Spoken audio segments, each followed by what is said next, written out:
Really does. Moving on to last night's football game, Baltimore and the Detroit Lions. I wanted to ask the group of you a question on something because the changes in this sport have been really interesting. I remember Aaron Rodgers came on with us and claimed, and I don't know that we could refute it, that he invented the quarterback who doesn't turn the ball over a lot.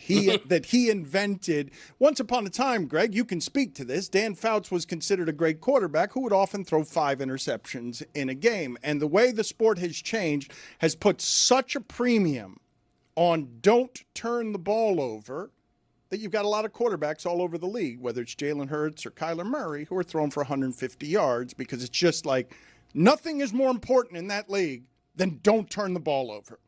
So now Derrick Henry has 3 fumbles in 3 games. He never fumbles. And I don't think that's the way he's going to age. We've seen no proof of him aging. He seems like the closest thing in that sport to a superhero. But the position is disposable. What's his contract, Tony? I think he signed there for $10 million a year because he was available to everybody.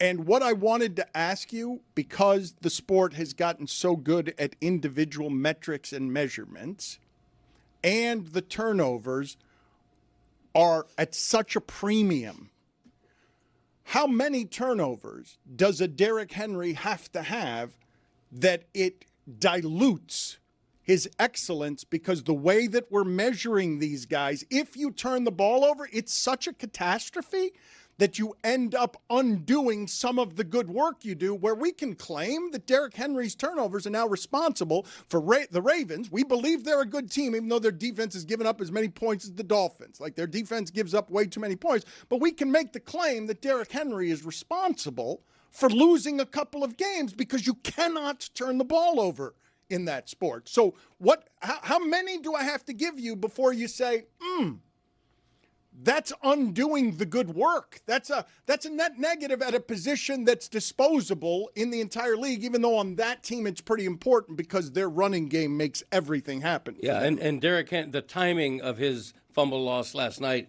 was the turning point of the game. I think throughout the NFL, there's a lot of RB1s who get benched if they fumble and lose 3 times in 3 games. Derrick Henry's not one of them. Okay, you ride him all season long. Now, if it gets to the point where at midseason he's got 5-6 fumbles, maybe you reconsider. But right now, you don't even. He's got as many fumbles in 3 games as he had all of last season. Yep. This is not a human being who fumbles the ball. Right. 2 years, $30 million. He just signed an extension in May. What's the answer to my question, though? On given that the sport, we will agree on every coach in the league will now tell you that the most important thing, it's not even making plays. It's don't make plays for the other guys. The protection of the football is at a premium we have simply never seen.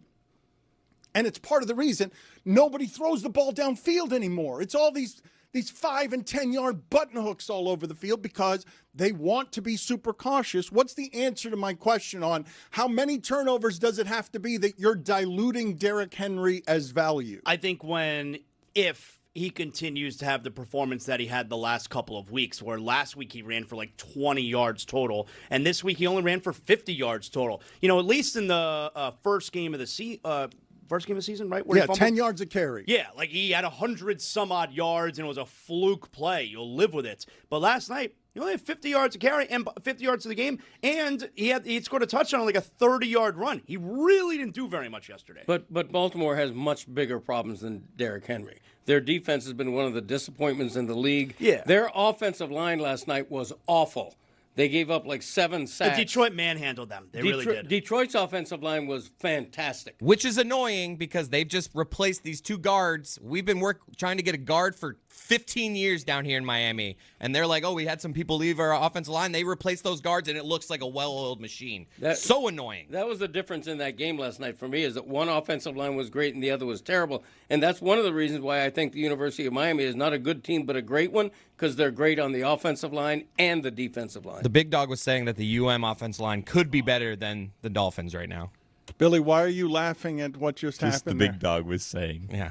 You were listening on the way into Joe Love it. Rose, were you? Yeah. What was it? Tell us more about what the big dog was saying, because yes, Detroit. Well, it was him and Omar Kelly talking about Omar's love life, and then we got into Right, of course. Ooh, how's that going? the offensive line. Right now, he's focusing on himself and being a good dad. All right, that's great. I'm glad to He hear said it that. on air. I mean, I feel like I can share it. You go, Omar. The Detroit Lions have one of the two best offensive lines in the league and have had it for 3 years. They've made Man Campbell look like a genius, even though Man Campbell is not a genius.